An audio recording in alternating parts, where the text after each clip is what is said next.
Hello everyone, my name is Komuntale Paula and today I'm going to be discussing my model, which is the graph reasoning language models for menstrual cycle prediction and hygiene guidance. The keywords include menstrual cycle prediction, menstrual hygiene management, graph-based reasoning, large language models, biomedical and lifestyle data integration, and women's healthcare. These are the contents of my presentation today. And here I'm going to explain the meanings of the keywords. Menstrual cycle prediction involves using data to estimate upcoming periods and identify cycles. So in this case, the users are going to be inputting their information and the system is going to use the information to identify their current cycle phases. For example, the menstrual phase, the follicular phase, or maybe the luteal phase. Graph-based reasoning involves linking related nodes through connected data relationships. In this case, you're going to be using a knowledge graph to link the different symptoms to the phases, or maybe the different signs to the phases to see like how it relates with the menstrual cycle. Then large language models are AI models that understand and generate natural language text. In this case, we're going to be using the large language models to give recommendations on what products to use, maybe how to go about your health, and also the hygiene, and give advice on the hygiene. Then biomedical and lifestyle data integration involves combining body signals with our daily habits. So how your body is working, how what the symptoms that you're having with your daily habits. Then menstrual hygiene management, safe and efficient use of hygiene products and practices during menstruation. All this will be generated from the LLM. Then women's health, providing guidance to support women's health. Then the related works include the papers that we read in order to understand how to build our model, how to come up with it. And one of the most important models that we read was the third model, leveraging medical knowledge graphs into large language models that uses UMLS, KG, and the graph isomorphism network LLM. And then the next model that we used, we read most of these ones, but the main ones, this also the third one here, integrating knowledge graphs as assistants of LLMs. I choose the LLM and the KG with residual network approach and the path-based re-ranking. Then the problem statement, the domain application problem. We want to develop a safe menstrual health AI model that makes menstrual cycle predictions and personalized hygiene guidance, which is explainable and accessible anytime. It covers the entire menstrual cycle domain from the self-management to the clinical concerns of the individuals. So we want to build a model that can help predict the phases of the phases that the person is in, that the user is in, and also give them guidance and also explain to them their clinical concerns. Then the computational problem. The model is a multi-component hybrid AI system that learns patterns from data and using the learned patterns makes phase and the days to the next period prediction. This is done by the temporal models. So it chooses the information that has been input and it studies it and uses it to predict the phases and also the onset prediction. The onset prediction refers to the period of time, like to the next period. That is what we call the onset prediction. And it chooses the temporal models. And it also makes structured reasoning in form of knowledge graphs showing how the different models are connected. Then the large language model for the text formation during interaction with the user. So as it interacts as you input your information, the large language models are going to be used to give a prediction and also give advice on how maybe you should, which products to use, which kind of medication you should take. If you input that maybe you have a lot of headache, that is what the LLMs will be used for. It also uses a rule-based system for medical recommendations based on the menstrual health. That is the LLM. Then the research objectives. So we had to create a data set to make, then we also had to make models capable of accurately making a menstrual phase and menstrual onset window prediction to a given user. Then also to make models that, along with predicting the phase, can also communicate with the user through the LLM, providing personalized advice. So that model has to predict the phase and also give advice relating to the kind of phase maybe that you're in and the information that you've given it. Then the research questions that we use in order to come up with a model. How can women's menstrual data be collected, labeled, and structured to make a data set for graph reasoning language models for menstrual cycle prediction and hygiene guidance? What models best capture the concept of graph reasoning language models for menstrual cycle prediction and hygiene guidance in order to come up with the best models? Then how can LLM be implemented on medical and hygiene guidelines for safe recommendations? Because we want to give the best recommendations to our users. Then the research contributions and the output. So we built a well-labeled menstrual dataset capturing records of 43 different women over a different period of time. And with their menstrual cycle and their symptoms. Then we created models that accurately make menstrual phase and onset window predictions of the users. We implemented LLM in our models, which enabled the users to ask questions regarding their symptoms and get personalized responses while boosting the model's efficiency. Then we also deployed our model on mobile devices, which will make it accessible to anyone who wants to use it.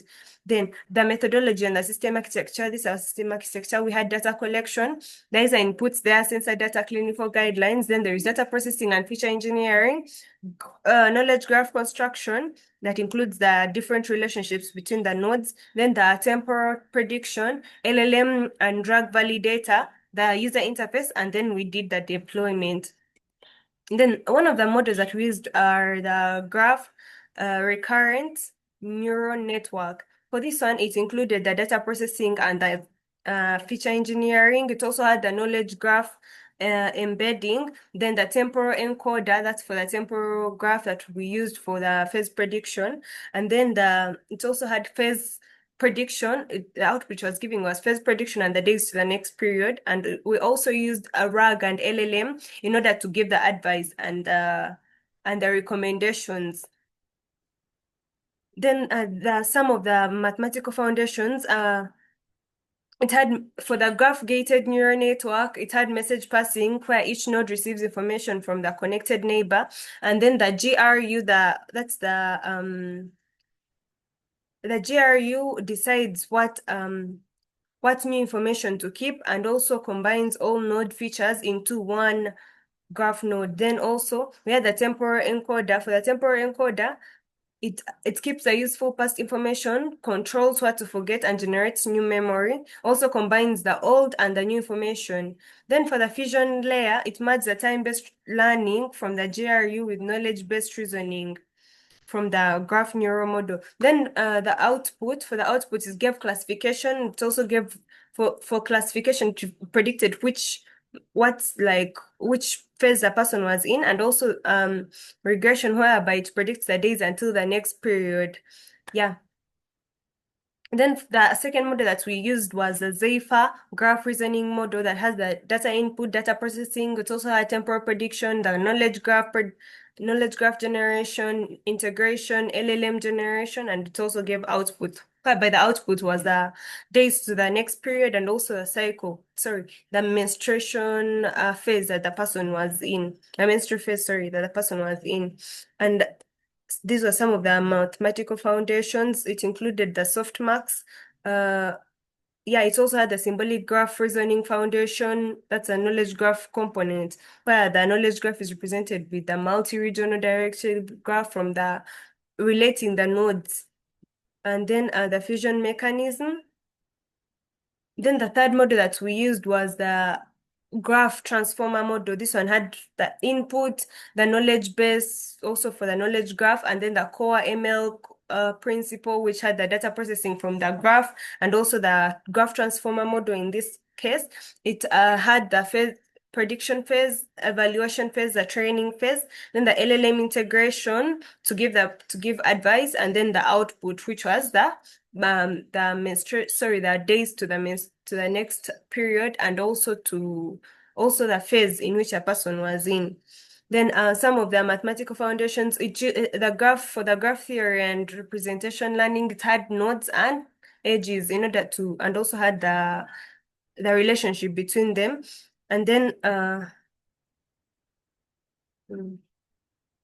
dataset description. The dataset was created synthetically, taking into account information about 42 women over a period of 3 months. It contains 2,937 values. So we recorded the information, the symptoms, and the signs, and all these things about these women, the days they were in, the period phase, in order to the cycle phase, sorry, in order to get our data set. Then we also included numeric and categorical data in our data set. We also had psychological and the hormonal measures, for example, LH, the estrogen, and also we had the behavior and hygiene factors in our data set. Then this is a dataset overview. Then we had those dimensions, 2,937 rows and 72 columns. The data types had int, object, float. We also had strings. And then the missing values were maybe the BBT, pain, NRS, RAG, and how we cleaned, we filled in the missing values. For most of them, things had missing values, so we filled them in. But then some we deleted the rows that had columns with missing values. And then we also made median for some of the columns that had missing values, try to fill them in. And then this is a correlation heat map. Then these are the box plots. Then the model that we selected was the Zephyr graph reasoning model. We selected this one because it combines scientifically sound graph-based reasoning with the technical efficiency, and it even had a higher accuracy than most of the other models that we use, for example, the graph transformer. Then it captures also a complex symptom-phase relationships, generalizes well to unseen data, and provides explainable predictions. So technically, it offers high predictive accuracy, making it ideal for deployment in our menstrual cycle prediction cycle system. Sorry. Then this is a pipeline from the development went to testing, then the staging and the production of the final product. And then for development, we made a Python and HTML files, Python for the back end and the HTML files for the front end. And then we later connected them and we tested the API with real data and checked the model's accuracy. Then for the production, we deployed the first API app on Crane Cloud, simulates the real usage, and we deployed the live Crane Cloud environment for the actual users. Then this is the interface. This is the user interface where they input the phase that they are in, and also their symptoms, and also the day in their cycle. And then you analyze the data. And this side on the right, those are the what it gives, the low pain levels maybe, and the recommendation from the LLM. And also it also gives you the cycle phase that you're in and the days to your next period that has not been, I think, captured here. And then other limitations, we had a problem finding a data set, so we ended up creating our own data set. Our data set was not compatible with most of the models we were supposed to train because it was small, but we decided to use the best model that we could work with. And also it also had to integrate LLMs in our models, but we solved this by learning the many available LLMs. We tried very many from GPT 3.5, we used Llama, we used very many LLMs in order to come up with the best LLM. And then predicting menstrual cycles is challenging due to variability among individuals. Our system partially solves this by using multiple user inputs. And then because when you use very many users, you understand the system, you understand the process better. And this helped us to come up with the best. Then for the feature works, we wish to integrate wearable and hormonal data to improve prediction accuracy, implement data validation and anomaly detection for more reliable results.